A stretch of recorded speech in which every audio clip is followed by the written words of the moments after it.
ये लरजती गरजती लहरें समुद्र तट को हौले से छूती हैं। हवाएं इन लहरों के कानों में धीरे से कुछ कहती हैं। जीव जंतु कहीं चलते हैं तो कहीं रेंगते हैं।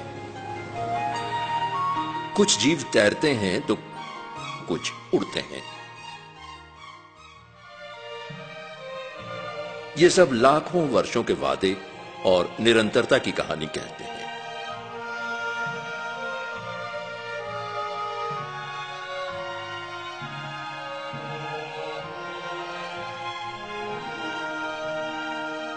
ये प्रभावशाली नीला गोला अंतरिक्ष में हमारा घर है, जो हजार चमकते तारों की पृष्ठभूमि पर तैर रहा है।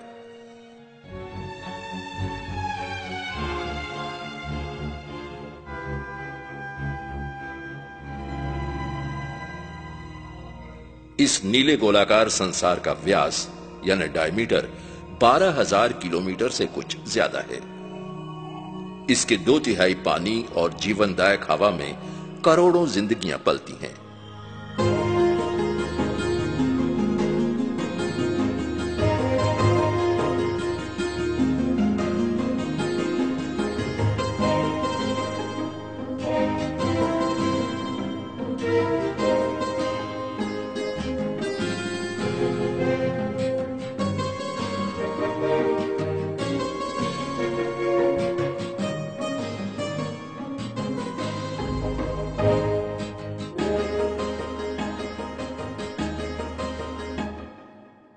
हम खुशकिस्मत हैं कि हमारी पृथ्वी का स्थान सूर्य से तीसरा है।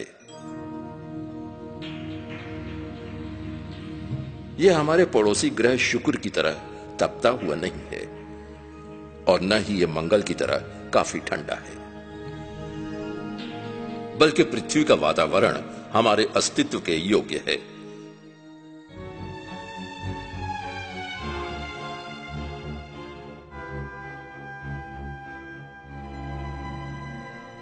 पृथ्वी सूर्य का एक चक्कर लगभग 365 दिनों में लगाती है। साथ ही ये अपनी धुरी पर लगभग 24 घंटे में एक बार घूमती है, जिसे पृथ्वी का एक हिस्सा जहां शांति से सोता है, वहीं दूसरी तरफ जिंदगी चलती रहती है।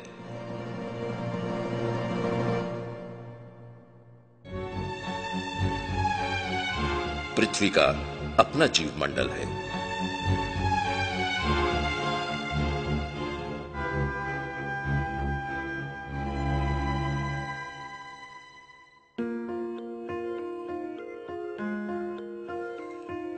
पृथ्वी की सतह के ऊपर लगभग 50 किलोमीटर तक हवा की सघन परत है, जिसमें हम सांस लेते हैं, जिससे ऊपर लगभग वैक्यूम या शून्यावकाश है। ऐसी है हमारी पृथ्वी, जिसकी उम्र लगभग 4.5 अरब वर्ष है। अपने शुरुआती दौर में पृथ्वी शांत नहीं थी, बल्कि ज्वालामुखी से बहता लावा था। भयंकर भूकंप थे, तो कहीं पुच्छल तारे, तो कहीं अंतरिक्ष से गिरते पत्थर पृथ्वी को एक उग्र रूप दे रहे थे। लेकिन हमारी पृथ्वी आई कहां से? हमने इसका जवाब तलाशना शुरू किया। करीब 4.5 अरब वर्ष पहले हमारी आकाश गंगा के किनारे पर गुरुत्व के प्रभाव से एक बड़ा घूमता हुआ बादल सिकुड़ने लगा।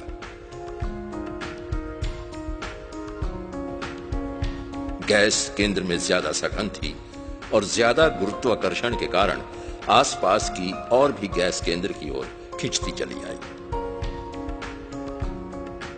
गुरुत्वाकर्षण के प्रभाव से पर्याप्त गैस जमकर ठोस हो गए। तब वहां एक तापमान बढ़कर इतना ज्यादा हो गया कि थर्मोन्यूक्लियर फ्यूजन की प्रतिक्रिया शुरू हो गई। फिर जन्म हुआ सूर्य का। सूर्य ने अपने न्यूक्लियर ओवन यानी नाभिकीय भट्टी को सुलगाया और आसपास के बादलों को रोशनी से नहलाया। इस नए जन्मे सूर्य के आसपास का दृश्य निर्जन और वीरान था, क्योंकि वहां अभी तक कोई ग्रह नहीं थे।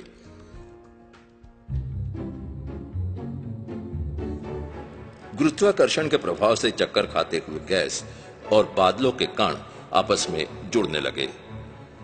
समय बीतता गया और असंख्य छोटे और बड़े कण आपस में जुड़कर एक बड़े गोले का रूप धारण करने लगे और बची हुई गैस को सूर्य से निकली तेज हवा ने तितर बितर कर दिया। इन प्रचंड टक्करों के बीच भी कण आपस में एक दूसरे से चिपके रहे। गैसों के छल्लेदार बादल सूर्य का चक्कर काटते हुए सघन होते गए और ठोस रूप धारण करने लगे।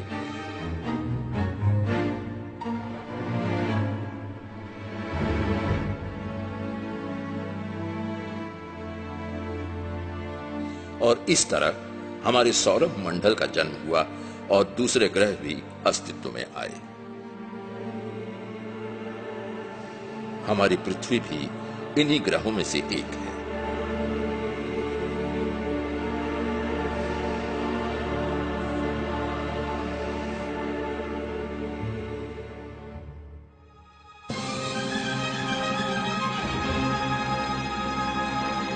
लेकिन पृथ्वी के अंदर क्या हो रहा था? इसके अंदर भी लगातार परिवर्तन हो रहे थे।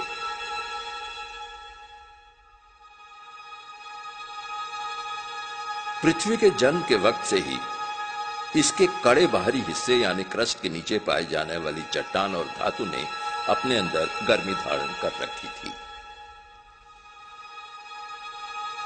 चट्टानों ने अपने भीतर ऊष्मा का एक और स्रोत प्रदर्शित किया, रेडियोधर्मी तत्वों के क्षय से उत्पन्न होने वाली ऊष्मा का स्रोत। इस गर्मी ने चट्टानों और धातुओं को पिघलाया और उन्हें द्रव बना दिया। हल्के पत्थर ऊपर की ओर बढ़ने लगे। इन्होंने द्रवित अंतर्भाग यानी लिक्विड कोर को चट्टान के भुरभुरे ढक्कन यानी मेंटल से ढक लिया। इस तरह पृथ्वी के ठोस बाहरी कड़े हिस्से यानी क्रस्ट का निर्माण हुआ। पृथ्वी 3 परतों से मिलकर बनी है, कोर, मेंटल और क्रस्ट, और पृथ्वी आज भी वैसी ही है।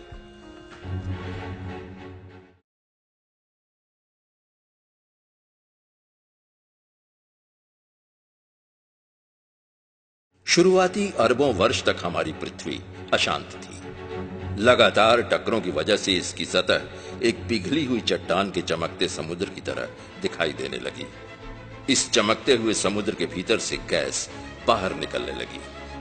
वहां न तो महासागर थे और न ही वायुमंडल में ऑक्सीजन था। अंतरिक्ष से पहले की तरह ही पत्थरों की बमबारी एक लंबे अरसे तक होती रही। धीरे धीरे अंतरिक्ष से पत्थरों का गिरना कम हुआ और पृथ्वी की सतह ठंडी होने लगी और ठोस रूप धारण करने लगी। इस बमबारी के निशान बड़े बड़े गड्ढों के रूप में रह गए।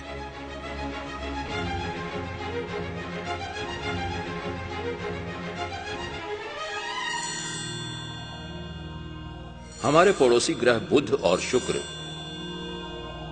और साथ में मंगल और चंद्रमा पर आज भी ऐसे निशान मौजूद हैं और ऐसे निशान हमारी पृथ्वी पर भी हैं।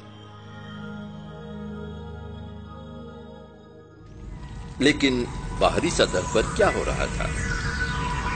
बाहरी कड़े हिस्से यानी क्रस्ट को कई जगहों पर तोड़कर लावा, वाष्प और गैस बाहर आ रहे थे।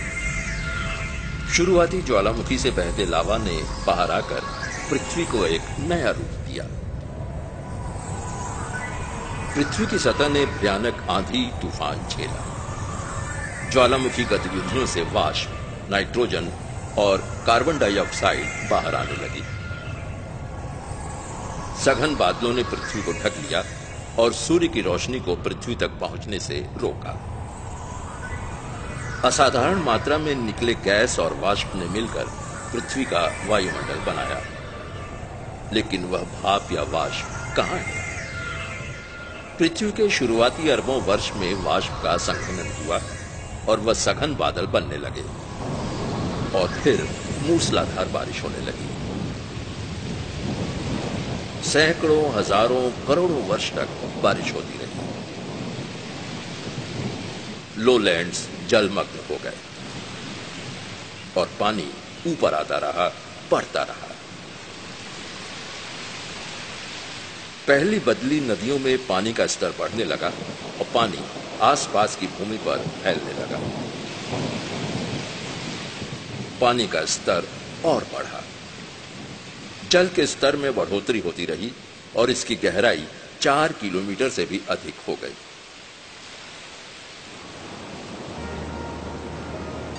आज भी पृथ्वी के अधिकतर हिस्से में पानी है, जो महासागरों के रूप में है।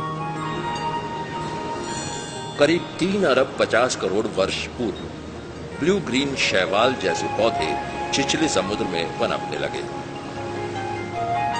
सूर्य के प्रकाश की उपस्थिति में ये शैवाल प्रकाश संश्लेषण यानी फोटोसिंथेसिस की क्रिया करके ऑक्सीजन की उत्पत्ति करने लगे। उसी वक्त के आसपास प्रोटोजोआ यानी एक कोशिकीय जीव नजर आने लगे। साधारण एक कोशिकीय प्रोटोजोआ से धीरे धीरे अधिक जटिल जीवों का विकास होने लगा।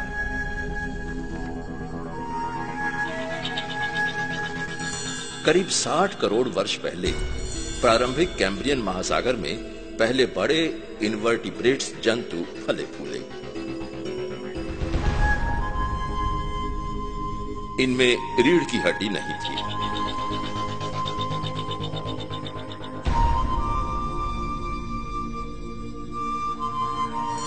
ऑर्डोवीशियन काल के समुद्र में वर्टिब्रेट्स अर्थात रीढ़ की हड्डी वाले जंतुओं का वर्चस्व था।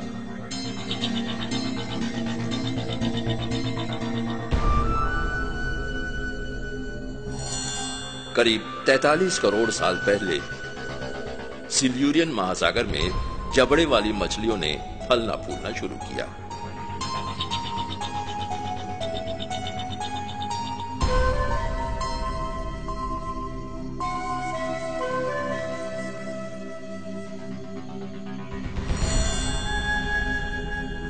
करीब 40 करोड़ वर्ष पहले लंगफिश और शार्क जैसी मछलियों का डेवोनियन महासागर में बोलबाला था।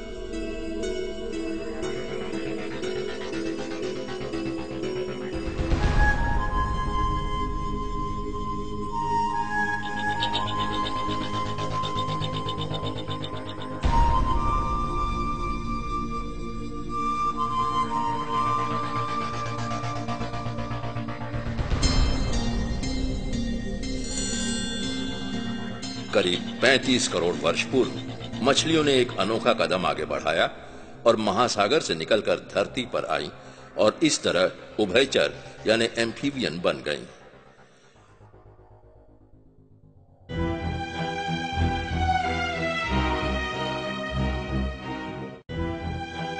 पौधे और पंख वाले कीटों ने धरती पर नए उपनिवेश बनाने शुरू किए।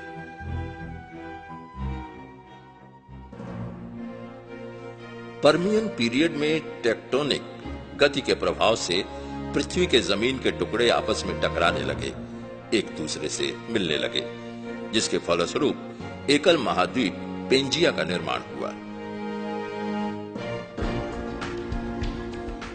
क्रमिक विकास के सरीसृप यानी रेप्टाइल्स का धरती पर आगमन हुआ। ट्रायसिक पीरियड में प्रारंभिक डायनासोर द्विपादीय, तेज और अपेक्षाकृत छोटे थे।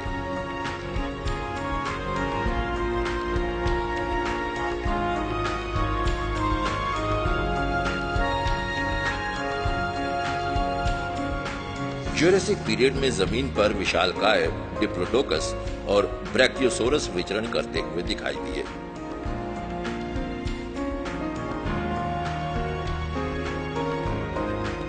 करीब 14 करोड़ वर्ष पहले विशाल महासागर में करीब 50 फीट बड़े पंखों वाले टेरोनोडोन अपने शिकार की खोज में दिखाई दिए। ये उड़ने वाले मांसाहारी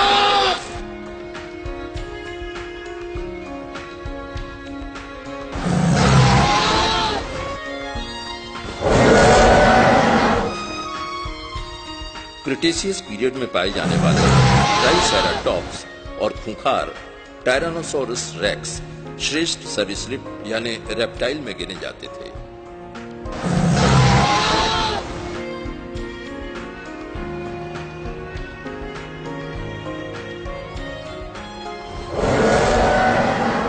करीब 15 करोड़ वर्षों तक डायनासोर ने पृथ्वी पर राज किया, लेकिन क्रिटेशियस पीरियड के अंत में डायनासोर लुप्त हो गए।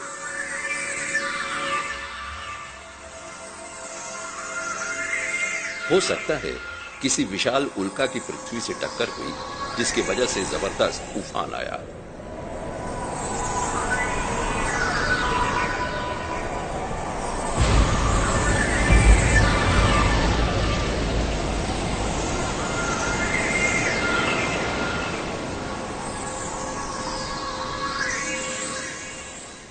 टक्कर से उठी धूल ने सूर्य को ढक लिया। हर जगह जीव जंतु और पौधे मरने लगे।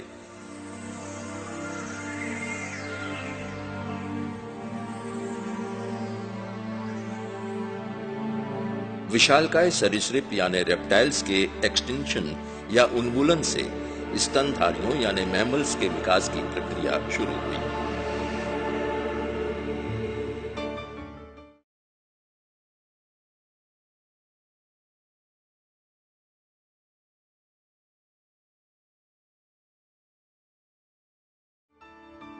करीब 2.5 करोड़ वर्ष पहले प्रारंभिक कपिमानव होमिनोइड का आगमन हुआ।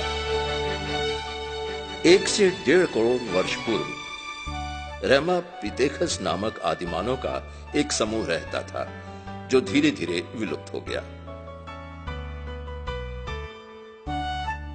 करीब 40 लाख से 10 लाख वर्ष पूर्व के दौरान होमिनोइड परिवार की एक विलुप्त प्रजाति ऑस्ट्रेलोपिथेकस अफ्रीका में पाई गई थी।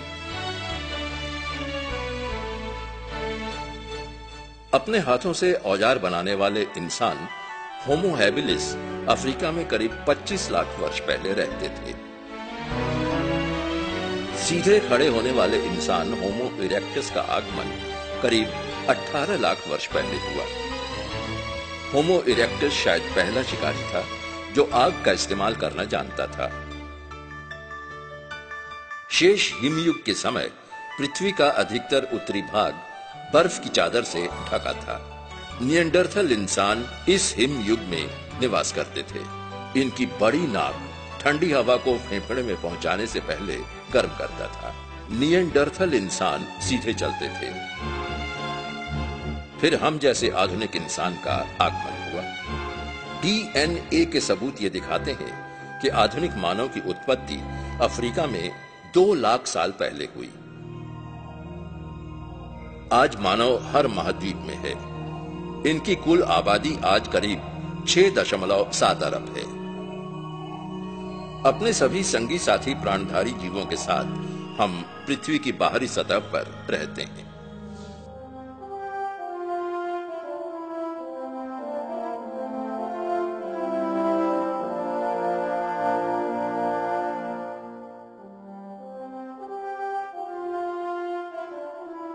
पृथ्वी की यह बाहरी सतह बहुत कमजोर है। जल और हवा जहां हम रहते हैं, उनकी मोटाई सिर्फ कुछ ही किलोमीटर की है।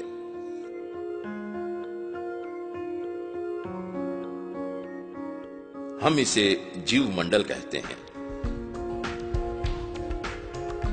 ये 3 परतों से मिलकर बना है: लिथोस्फीयर, हाइड्रोस्फीयर और एटमॉस्फेयर। लिथोस्फीयर एक ठोस चट्टानी बाहरी आवरण है जो पूरे ग्रह को ढकता है। यह माउंट एवरेस्ट की ऊंचाई से सागर तल के नीचे तक फैला हुआ है। हाइड्रोस्फीयर पृथ्वी या पृथ्वी के पास के पूरे पानी से बना है। ये महासागर, नदी, झील और यहां तक कि हवा की आर्द्रता को अपने अंदर समेटे हुए है। एटमॉस्फेयर या वायुमंडल हवा से बना है, जिसने हमारे ग्रह को चारों तरफ से घेर रखा है। वायुमंडल का अधिकतर भाग पृथ्वी की सतह से नजदीक है, जहां ये ज्यादा सघन है। इसमें 21% ऑक्सीजन है जो हमें जीवित रखने के लिए जरूरी है। इसके अलावा इसमें 78% नाइट्रोजन के साथ साथ बची खुची अन्य गैस है जो पृथ्वी की विस्फोटक उत्पत्ति के बाद पैदा हुई थी। साथ ही ये कार्बन डाइऑक्साइड और मीथेन जैसी गैसों का मिश्रण भी है। लिथोस्फीयर, हाइड्रोस्फीयर और एटमॉस्फेयर एक दूसरे से आपस में जुड़े हुए हैं। हाइड्रोस्फीयर जमीन की सतह को आच्छादित करता है। पानी गर्म होकर वाष्प के रूप में वायुमंडल में ऊपर की ओर उठता है। एटमॉस्फेयर, लिथोस्फीयर, हाइड्रोस्फीयर की आपसी क्रिया से वर्षा होती है और इसी आपसी क्रिया से कहीं हिमपात भी होता है। लिथोस्फीयर में अवस्थित ज्वालामुखी के विस्फोट से लावा तथा गैस निकलती है जो जमा होकर चट्टानें बनाती है। ये जीव मंडल हमारे ग्रह के सभी जीवित प्राणियों के लिए कीमती है।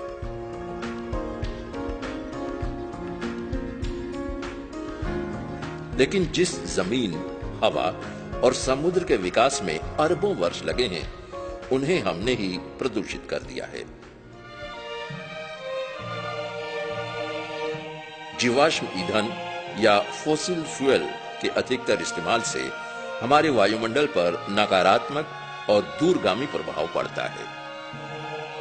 इससे हवा में कार्बन डाइऑक्साइड की मात्रा बढ़ रही है। ग्रीन हाउस गैस हमारे ग्रह को गर्म और अधिक गर्म बना रहा है।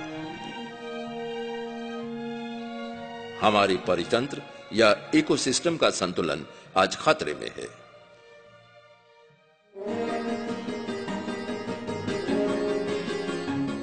पृथ्वी के अंदरूनी हिस्से को बचाने या नष्ट करने में तो हम ज्यादा कुछ नहीं कर सकते, लेकिन पृथ्वी की ऊपरी सतह पर जो जीवन है वो हमारा है। ये जीवन हमारे ही हाथ में है कि हम उसे बचाएं या उसका नाश करें।